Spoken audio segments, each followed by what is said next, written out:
SV9 ವಾರ್ತೆಗೆ ಸ್ವಾಗತ.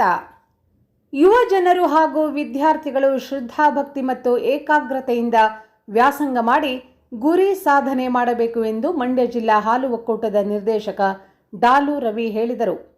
ಅವರು ಕೆಆರ್ಪೇಟೆ ಪಟ್ಟಣದ ಸರ್ಕಾರಿ ಪ್ರಥಮ ದರ್ಜೆ ಕಾಲೇಜಿನಲ್ಲಿ ರಾಜರ್ಷಿ ನಾಲ್ವಡಿ ಶ್ರೀ ಕೃಷ್ಣರಾಜ ಒಡೆಯರ್ ಅವರ ಜನ್ಮ ದಿನಾಚರಣೆಯ ಅಂಗವಾಗಿ ರಾಜ್ಯಶಾಸ್ತ್ರ ವಿಭಾಗದ ವತಿಯಿಂದ ಆಯೋಜಿಸಿದ್ದ ರಸಪ್ರಶ್ನೆ ಚರ್ಚಾ ಸ್ಪರ್ಧೆ ಮತ್ತು ವಿಚಾರ ಸಂಕಿರಣವನ್ನು ನಾಲ್ವಡಿ ಅವರ ಭಾವಚಿತ್ರಕ್ಕೆ ಪುಷ್ಪ ನಮನ ಸಲ್ಲಿಸಿ ವಿವಿಧ ಸ್ಪರ್ಧೆಗಳಲ್ಲಿ ವಿಜೇತರಾದ ವಿದ್ಯಾರ್ಥಿಗಳಿಗೆ ಟ್ರೋಫಿ ಮತ್ತು ಪ್ರಶಸ್ತಿ ಪತ್ರವನ್ನು ವಿತರಿಸಿ ಮಾತನಾಡಿದರು.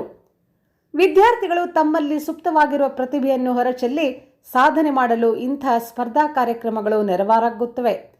ಆದ್ದರಿಂದ ವಿದ್ಯಾರ್ಥಿಗಳು ಮೊಬೈಲ್ ಫೋನಿನಲ್ಲಿ ವ್ಯರ್ಥವಾಗಿ ಚಾಟಿಂಗ್ ಮಾಡಿ, ಫೇಸ್ಬುಕ್ ನೋಡಿ, ಮೊಬೈಲ್ ಗೇಮ್ ಆಡಿಕೊಂಡು ವ್ಯರ್ಥವಾಗಿ ತಮ್ಮ ಅಮೂಲ್ಯವಾದ ಸಮಯವನ್ನು ವ್ಯರ್ಥ ಮಾಡಿಕೊಳ್ಳದೆ ತಲೆ ಬಗ್ಗಿಸಿಕೊಂಡು ಪುಸ್ತಕವನ್ನು ಓದಿದರೆ ಜ್ಞಾನವು ವೃದ್ಧಿಯಾಗುವುದಲ್ಲದೆ ನಮ್ಮಲ್ಲಿನ ಕೀಳರಿಮೆಯು ದೂರಾಗಿ ಸಾಧಿಸುವ ಛಲವು ಮೂಡುತ್ತದೆ.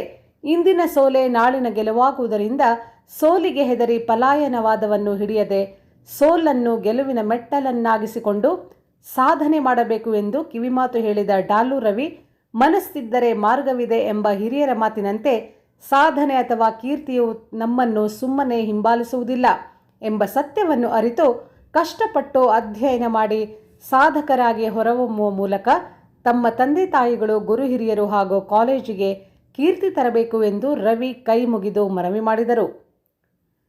ಕಾಲೇಜಿನ ಪ್ರಾಂಶುಪಾಲೆ ಹೇಮಲತಾ ಕಾರ್ಯಕ್ರಮದ ಅಧ್ಯಕ್ಷತೆ ವಹಿಸಿ ಡಾಲು ರವಿ ಅವರು ಗ್ರಾಮೀಣ ಪ್ರದೇಶದ ಬಡ ವಿದ್ಯಾರ್ಥಿಗಳ ಶೈಕ್ಷಣಿಕ ವಿಕಾಸಕ್ಕೆ ಅನುಕೂಲವಾಗುವಂತೆ ಕಾಲೇಜಿನ ಅಭಿವೃದ್ಧಿಗೆ ನೀಡುತ್ತಿರುವ ಸಹಕಾರವನ್ನು ಸದಾ ಸ್ಮರಿಸುವುದಾಗಿ ಹೇಳಿದರು. ರಾಜ್ಯಶಾಸ್ತ್ರ ವಿಭಾಗದ ಮುಖ್ಯಸ್ಥ ಡಾಕ್ಟರ್ ರಮೇಶ್, ವಿದ್ಯಾರ್ಥಿ ನಾಯಕ ಸುಹಾಸ್ ಮತ್ತಿತರರು ಕಾರ್ಯಕ್ರಮದಲ್ಲಿ ಭಾಗವಹಿಸಿ ಮಾತನಾಡಿದರು. ವರದಿ ಡಾಕ್ಟರ್ ಕೆಆರ್ ನೀಲಕಂಠ, ಕೃಷ್ಣರಾಜಪೇಟೆ, ಮಂಡ್ಯ. ನಮ್ಮೆಲ್ಲರೂ ಕೂಡ ತುಂಬ ಸಂತೋಷ ಆಗ್ತದೆ. ದಯಮಾಡಿ ಆಗಾಗ ಬರ್ತಾ ಇರಿ. ನಮ್ಮನ್ನು ನಾವು ಬರೋಕ್ಕಿಂತಲೂ ಕೂಡ ನೀವು ಈ ಕಾಲೇಜಿಗೆ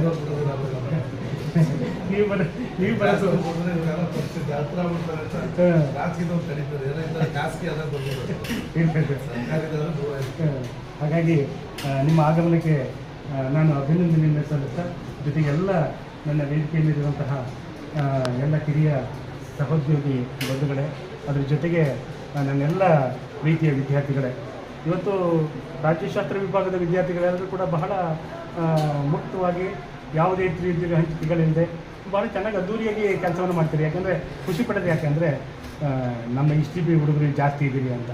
ಯಾಕೆಂದರೆ ಬರೀ ರಾಜ್ಯಶಾಸ್ತ್ರ ಅಲ್ಲ, ಅದರೊಳಗೆ ಹಿಸ್ಟ್ರಿ ಸೇರ್ಕೊಂಡಿರೋದ್ರಿಂದ, ಎಕನಾಮಿಕ್ಸ್ ಸೇರ್ಕೊಂಡಿರೋದ್ರಿಂದ, ಜಾಗ್ರಫಿ ಸೇರ್ಕೊಂಡು ಎಲ್ಲ ನಮ್ಮ ಮಕ್ಕಳೇ. ಆದರೆ ಎಲ್ಲವನ್ನೂ ಕೂಡ ಒಟ್ಟಾಗಿ ನಿಭಾಯಿಸುವಂಥ ಶಕ್ತಿ ರಾಜ್ಯಶಾಸ್ತ್ರ ವಿಭಾಗದ ಪ್ರಾಧ್ಯಾಪಕರುಗಳು ತಗೊಂಡಿದ್ದಾರೆ. ಅಂದರೆ ಅದು ನಿಜವಾಗ್ಲೂ ಕೂಡ ಅತ್ಯಂತ ಕಷ್ಟದ ಕೆಲಸ. ನೋಡಿ, ಅಲ್ಲಿ ರಸಪ್ರಶ್ನೆ ಕಾರ್ಯಕ್ರಮ ಮಾಡಿದ್ದೀರಿ, ವಿಚಾರಗೋಷ್ಠಿಯನ್ನು ಮಾಡ್ಕೊಂಡಿದ್ದೀರಿ, ಚರ್ಚಾ ಸ್ಪರ್ಧೆಯನ್ನು ಮಾಡ್ಕೊಂಡಿದ್ದೀರಿ. ಅದಕ್ಕೆಲ್ಲ ತುಂಬ ಇನ್ವಾಲ್ವ್ಮೆಂಟ್ ತುಂಬ ಚೆನ್ನಾಗಿದೆ ಅಂತೇಳಿ. ಯಾಕೆಂದ್ರೆ ಅಲ್ಲೇ ನಾನು ಸ್ವಲ್ಪ ಬ್ಯುಸಿ ಇದ್ದರಿಂದ ಸುರೇಶ್ ಸರ್ ಕೇಳ್ಕೊತಾ ಇದ್ದೆ, ಏನೇನು ಕಾರ್ಯಕ್ರಮ ಆಗ್ತಾಯಿದೆ, ಹೇಗಾಗ್ತಾಯಿದೆ, ನಮ್ಮ ಕಡೆಯಿಂದ ಏನಾದರೂ ಸಹಾಯ ಬೇಕಾಗ್ತದಾ ಅಂತೇಳಿ. ಇವೆಲ್ಲರೂ ಕೂಡ ತುಂಬ ಮುತುವರ್ಜಿ ವಹಿಸಿ ಈ ಕಾರ್ಯಕ್ರಮದಲ್ಲಿ ಭಾಗಿಯಾಗಿದ್ದೀರಿ. ಜೊತೆಗೆ ಎಲ್ಲ ವಿಚಾರಗಳನ್ನು ಅರ್ಥಕೊಂಡಿದ್ದೀವಿ. ಯಾಕೆಂದರೆ ಸಬ್ಜೆಕ್ಟ್ ಬಗ್ಗೆ ವಿಚಾರಗಳನ್ನು ತಿಳ್ಕೊಂಡು ಬಹಳ ಪ್ರಮುಖವಾದಂಥ ವಿಷಯ ಅದೇ ಈಗ ನಮಗೆ ಬೇಕಾಗಿರೋ ಅಂಥದ್ದು. ಅದನ್ನು ಮಾಡಿದಾಗ ನಾವೆಲ್ಲರೂ ಕೂಡ ಅರ್ಥಕೊಳ್ತಾ ಹೋಗ್ತೀವಿ. ಯಾಕೆಂದರೆ ಇದರಲ್ಲಿ ಒಂದೇನಪ್ಪ ಅಂದರೆ, ಈಗ ನೀವು ಇಷ್ಟನ್ನು ತಿಳ್ಕೊಂಡಿದ್ದೀರಿ, ನಾನೊಂದು ಕೆಲಸ ಮಾಡ್ತಿದ್ದೆ. ಒಂದು ಸಬ್ಜೆಕ್ಟನ್ನು ಪಾಠ ಮಾಡಿದ ಮೇಲೆ ಒಂದು 100 ಕ್ವಶನನ್ನು ನಾನೇ ಬರ್ಕೊತಿದ್ದೆ. ನಾನೇ ಬರ್ಕೊಂಡು ಪ್ರಿಂಟ್ ಹಾಕ್ಸ್ಬಿಟ್ಟು ಎಲ್ಲ ಮಕ್ಕಳು ಕೈ ಕೊಡ್ತಿದ್ದೆ, ಒಂದೊಂದು ಮಾರ್ಕಿಂದು ಇಟ್ಕೊಳ್ರಪ್ಪ ಅಂತ. ಇವ್ರು ಯಾಕೆ ಹಿಂಗೆ ಕೊಡ್ತಾರೆ ಕ್ವಶನ್ಗಳ ಅಂತ ಅವ್ರಿಗೆ ಆಶ್ಚರ್ಯ ಆಗ್ತಿತ್ತು. ಅಲ್ಲಿ ಇಡೀ ಸಬ್ಜೆಕ್ಟಲ್ಲಿ ಎಲ್ಲ ಕ್ವಶನ್ನು ಬರ್ಬಿಟ್ಟಿರ್ತಿದ್ದೆ 100. ಅಪ್ಪ ಕೂತ್ಕೊಳ್ರಪ್ಪ, ಪುಸ್ತಕ ತಿಂದಿರಿ ಅಲ್ಲವಾ, ಪುಸ್ತಕ ತರಿಸ್ತಿದ್ದೆ ಅವತ್ತು. ನೋಡ್ಕೊಂಡು ಕ್ಲೀನಾಗಿ ಅದು ಪುತ್ರ ಬರೀರಿ ಅಂತಿದ್ದೆ.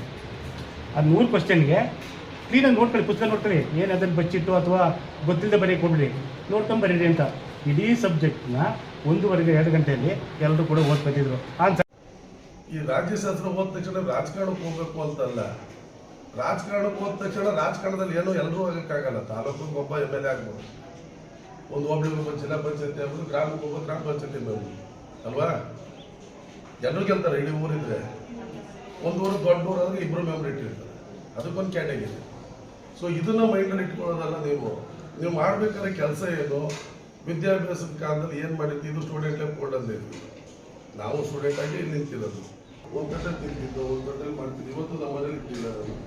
ನಮ್ಮ ಊರಿಗೆ ಹೋಗಿ ಕೇಳಿ ಇಲ್ಲಿ ಜಿತೇಂದ್ರ ಅಂತ ಹೇಳಿದ್ರು, ಎಷ್ಟೇ ಚೆನ್ನಾಗಿ ಕೆಲಸ ಮಾಡ್ತಿದ್ದು ಪಿ ಯು ಸಿ ಕಲಿತಿದ್ದು.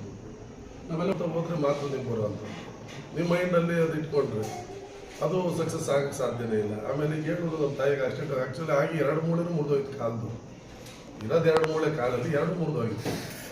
ಹೆಗಡೆ ಅಂತ ಮೇನ್ ಸರ್ಜನ್ನೇ ಹಿಡಿದು ಆಪ್ರೇಷನ್ ಮಾಡಿಸಿದ್ದು. ಬಟ್ ಅವ್ನು ಬಂದು ಅವ್ರ ತಾಯಿ ಕರ್ಕೊಂಡು ಅಳ್ತಿದ್ದಾಗ ಏನು ಹೊಡೆಯೋದು ಅವ್ನಿಗೆ? ಇವಾಗ ಮಾಡೋ ತಪ್ಪಾಗೋಯ್ತು ಅವನಿಂದ. ಆ ಟೈಮಲ್ಲಿ ಮಾತ್ರ ಕೋಪ ಬರ್ತದೆ. ಆ ಗಂಟೆ ಸಡನ್ನಾಗಿ ಒಂಚೂರು ಕೋಪ ಬರ್ಬೋದು. ಆಗಿತ್ತು, ಒಂದು ದಿವಸ ನಿದ್ದೆ ಮಾಡಿ ಎತ್ತಿದ್ದು ಅದೇ. ಸೊ ಅವ್ನಿಗೆ ಹೇಳಿದೆ, ನಿನ್ನೂ ಕೂತ್ಬಿಟ್ರೆ ಏನಾಯ್ತು ಅಂತ ಬೈದೆ. ನೋಡ್ಕೊಂಡು ಹೋಗು, ರೋಡಲ್ಲಿ ದಾಟ್ತಿದ್ದವ್ರು, ರೋಡ್ ಬೇರೆ ಬೈಕಲ್ಲ ದಾಟ್ತಿದ್ದವರು. ಅದಾದಾಗ ಏನಪ್ಪ ಅಂತೇಳಿ ಆಮೇಲೆ ಕೊನೆಗೆ ಅಳ್ತಿದ್ದ. ಅವ್ನ ಪರಿಸ್ಥಿತಿ ನೋಡಿದೆ. ಅವ್ನು ಕೊಡೋ ದುಡ್ಡಿಂದ ಹುಷಾರು ಮಾಡೋಕ್ಕೆ ಹೋಗೋಕ್ಕಾಗಲ್ಲ. ಆಯ್ತು, ಇನ್ನೇನು ಮಾಡ್ತೀವಿ, ಮಾಡೋದಪ್ಪ ಒಳ್ಳೆದಾಗಲಿ ಅಂತ ಕಳಿಸ್ಬೋದು. ಸೊ ದುಡ್ಡೇ ಇಂಪಾರ್ಟೆನ್ಸಿ ಅಲ್ಲ ಎಲ್ಲ ಟೈಮಲ್ಲಿ. ಯಾಕೆಂದ್ರೆ ಇವತ್ತು ಎಲ್ಲ ಥರ ಸ್ಕೀಮ್ಸ್ ಕೊಟ್ಟೈತೆ ಸರ್ಕಾರದವರು. ಅದು ಯೂಸ್ ಮಾಡ್ಕೋಬೇಕಷ್ಟೇ. ಈಗ ಆಕ್ಸಿಡೆಂಟ್ ಆದ ತಕ್ಷಣ ನಮಗೆ ಯಶಸ್ವಿನಿ ಕೊಟ್ಟವ್ರೆ, ಮಾಡಿಸ್ತಿದ್ದೀರಲ್ಲ, ಯಶಸ್ವಿನಿ ಕಾರ್ಡ್ ಮಾಡಿಸಿದ್ದೀರಾ ಸರ್ಕಾರದ್ದು, ಆಯುಷ್ಮಾನ್ ಕಾರ್ಡ್ ಕೊಟ್ಟವ್ರೆ ಕೇಂದ್ರ ಸರ್ಕಾರ. ಅವೆಲ್ಲ ಯೂಸ್ ಆಗಬೇಕು, ಅದನ್ನು ಯೂಸ್ ಮಾಡ್ಕೊಳ್ಳಿ. ಈಗ ನಾವಂತೂ ಮಾಡೋಕ್ಕಾಗಲ್ಲ. ಅದಕ್ಕೆ ಕೆಲವ್ರಿಗೆ ಇರೋಂಥವ್ರು ಇರೋರು ಕೂಡಿ. ನಾನೇನು ಬಿಡ್ತಾ ಶ್ರೀಮಂತವ್ರು, ನಮ್ಮ ಅಪ್ಪ ಒಂದು FDC. ನಮ್ಮ ಬಸ್ ಇಳಿದ್ಬಿಟ್ಟು ಮೊಬೈಲಲ್ಲಿ ಟೈಪ್ ಮಾಡ್ಕೊಂಡು ಬರ್ತೀವಿ. ಹುಡುಗ ಹುಡುಗಿ ಇಬ್ಬರದ್ದು ಇದೆ. ಇದು ಯಾರು ಅನ್ನೋದು ನೀವುಗಳು ಗೊತ್ತು ಅದನ್ನು. ಬಟ್ ತಪ್ಪಿ ಯಾರೋ ಒಬ್ಬ ಸೈಡಲ್ಲಿ ಸಡನ್ನಾಗಿ ಬಂದ, ನಿಮಗೆ ಗೊತ್ತಿರೋ ನೆಗೆಯಕ್ಕೂ ನಿಮ್ಗೆ ಗೊತ್ತಿರೋಲ್ಲ. ಸೈಡ್ಗೆ ಪಕ್ಕಕ್ಕೆ ಹೋಗೋಕ್ಕೆ ನೀವು ಮೊಬೈಲ್ ಮುಳುಗೋಗಿರ್ತೀವಿ. ಇದು ಕಣ್ಣಿಂದ ನೋಡಿರೋದಿಲ್ಲ. ಅಂಥ ಅರ್ಜೆನ್ಸಿ ಅದು. ಈ ಕ್ಯಾಂಪಸ್ ಬಂದು ಕುತ್ಕೊಂಡು ಎಳ್ಳಿ ಮರ ಒಳ್ಳೆ ಹೊಗೆ ಮರ ಹಾಕೋರು ಕುತ್ಕೊಂಡು ಮಾಡಲೇಬೇಕು ಅನ್ನೋದು ಇದ್ರೆ ಅರ್ಜೆಂಟ್ ಇದ್ರೆ. ಅಷ್ಟೊಂದು ಅರ್ಜೆಂಟ್ ಟೈಪ್ ಮಾಡೋಂಥದ್ದು ಏನು ಕಾಲೇಜ್ ದೇಶದಲ್ಲ. ಕಾಲೇಜ್ ಒಳಗಡೆ ಏನು ಅದು ಯಾವುದೋ ಸಬ್ಜೆಕ್ಟ್ ಅಲ್ಲ. ನಾನು ಕಣ್ಣಿಂದ ನೋಡಿರೋದು ಹೇಳ್ತಿರೋದು. ನಾನು NSS ಕ್ಯಾಂಪು ದೊಡ್ಡಸಂಬಳ್ಳಿಯಲ್ಲಿ ಹೇಳಿದ್ದೀನಿ, ಗರ್ಲ್ಸ್ ಕಾಲೇಜಲ್ಲಿ. ಯಾಕೆ ಹಿಂಗೆ ಮಾಡ್ತಾ ಇದ್ದಾರೋ ಗೊತ್ತಿಲ್ಲ. ಯಾಕೆಂದರೆ ಒಂದು ಟೀನೇಜ್ ಅನ್ನೋದು 18 ಇಂದ 21, 22 ಆದ್ಮೇಲೆ ಮೆಚುರಿಟಿ ಏಜ್ ಅಂತ ಅನ್ಕೊಂಡಿದ್ದೀವಿ. ಬಟ್ ಇಲ್ಲಿ 22 ಆದ್ರೂ ಈ ಮೊಬೈಲ್ ಬಂದ್ಮೇಲೆ ಕೆಡಿಸ್ತಾ ಇತ್ತು. ಈ ಮೊಬೈಲಲ್ಲಿ ಏನಾಯ್ತು ನಿಮಗೆ ನಾನು ಹೇಳ್ಬೇಕಲ್ಲ, ಯೂಟ್ಯೂಬ್, ಗೂಗಲ್, ಇನ್ನು ಇದರಿಂದ ಯಾವುದೋ ಯೂಟ್ಯೂಬ್ ಆದಮೇಲೆ ಇನ್ಸ್ಟಾಗ್ರಾಮ್ ಇರ್ಬೋದು, ಫೇಸ್ಬುಕ್ ಇರ್ಬೋದು, ಎಲ್ಲಾದ್ರಲ್ಲೂ ನಿಮ್ಗೆ ಗೊತ್ತು. ಯಾವುದೋ ಒಂದು ಪಾರ್ಟ್ ನೋಡಿದ್ರೆ ನೀವು ರಿಪೀಟ್ ಅದನ್ನೇ ಕೊಡ್ತೇವೆ. ಒಂದು ಕಾಮಿಡಿ ನೋಡಿದ್ರೆ ಕಾಮಿಡಿನೇ ಬರುತ್ತೆ, ಒಂದು 5 ಅದೇ ತೋರಿಸ್ತದೆ. ಇನ್ಯಾವುದೋ ಅಡಲ್ಟ್ ವಿಚಾರ ನೋಡೋ ಥರ ಹೋದ್ರೆ ನಿಮ್ಮ ಮನೆಗಳು ಹಾಳು ಮಾಡ್ತದೆ. ಇತ್ತೀಚೆಗೆ ಅದು ಜಾಸ್ತಿ ಆಯ್ತಾ ಇರೋದ್ರಿಂದ ನೀವು ಸೀನಿಯರ್ಸ್ ಆಗಿದ್ದೀರಿ, ಈಗಾಗಲೇ ನಿಮ್ಮ ಮೆಚುರಿಟಿ ಹೇಳ್ತೀನಿ. ಯಾರೋ ಒಬ್ರು, ಯಾಕೆಂದ್ರೆ ನಾನು ಕಣ್ಣಿಂದ 9ನೇ ಕ್ಲಾಸ್ ಹುಡುಗಿ ಇದರಲ್ಲಿ ಬಿ ಬಚ್ಚಳ್ಳಿ ರವಿ ಅಂತೇಳಿ ಅವ್ರ ಅಪ್ಪ ಆಟ ಓಡಿಸ್ಕೊಂಡಿತ್ತು. 9ನೇ ಕ್ಲಾಸ್ 14 ವರ್ಷದ ಹುಡುಗಿ ಹುಡುಗಿ ಅವ್ನು ಸೂಸೈಡ್ ಮಾಡ್ಕೊಂಡೆ ಸತ್ತು. ಯಾವ ಹುಡುಗಿಗೆ ಏನು ಗೊತ್ತಿಲ್ಲ ಏಜದ್ದು. ಈ ಆಟ ಓಡಿಸೋ ಹುಡುಗರುಗಳು ಜೀನ್ಸ್ ಪ್ಯಾಂಟ್ ಅರ್ಧೋಗಿರ್ತದೆ, ಏನೋ ಒಂದು ಹಾಕೊಂಡು ಯಾರೋ ಒಬ್ಬ ಮಾಡೋದು. ಆಟೋ ಡ್ರೈವರ್, ಎಲ್ಲ ಆಟೋ ಡ್ರೈವರ್ ತಪ್ಪು ಅಂತ ಹೇಳ್ತೀವಿ. ಅದು ತಪ್ಪಲ್ಲ. ಯಾರೋ ಒಬ್ಬ ಆಡ್ತದೆ ತಪ್ಪು. ಯಾರೋ ಒಬ್ಬ ಹಳ್ಳಿಲಿ ಟೀಚರ್ಸ್ ಜೊತೆ ಜಗಳ ಆಯ್ತು ಎಲ್ಲ ಮಾಡಿರೋದಿಲ್ಲ. ಯಾಕೆಂದ್ರೆ ಇದು ಮೊನ್ನೆ ಒಂದು ಪ್ರಕರಣ ನೀವು ನೋಡ್ತಾ ಇದ್ದೀರಿ. ಅವಳು ನನಗೆ ಇವತ್ತು ಬೆಳಿಗ್ಗೆ ಪೇಪರ್ ಓದಿದೆ, ಅಂಜಲಿ ಏನಂತ ಕೊಲೆ ಪ್ರಕರಣ ಅಂತ. ನನ್ನ ನಂಬರ್ ಬ್ಲಾಕ್ ಮಾಡಿದ್ದು ಅಂತ ಕೊಲೆ ಮಾಡಿರೋದು. ಬೆಳಿಗ್ಗೆ ಪೇಪರ್ ಓದಿರೋದು ತಗೊಂಡು ನೋಡಿ ಬೇಕಾದ್ರೆ. ನಂಬರ್ ಬ್ಲಾಕ್ ಮಾಡ್ಬಿಟ್ಟು ಅವಳು ಒಂದು ಕೋಪ ಅವ್ನಿಗೆ ಎಷ್ಟು ಬಂದಿತ್ತು ಅಂದರೆ ನೀವು ಎಷ್ಟು ಅಟ್ಯಾಚ್ಮೆಂಟ್ ಆಗಿದ್ದೀರಿ ಹೆಣ್ಮಕ್ಳು ನೀವು ಅರ್ಥ ಮಾಡ್ಕೋಬೇಕು.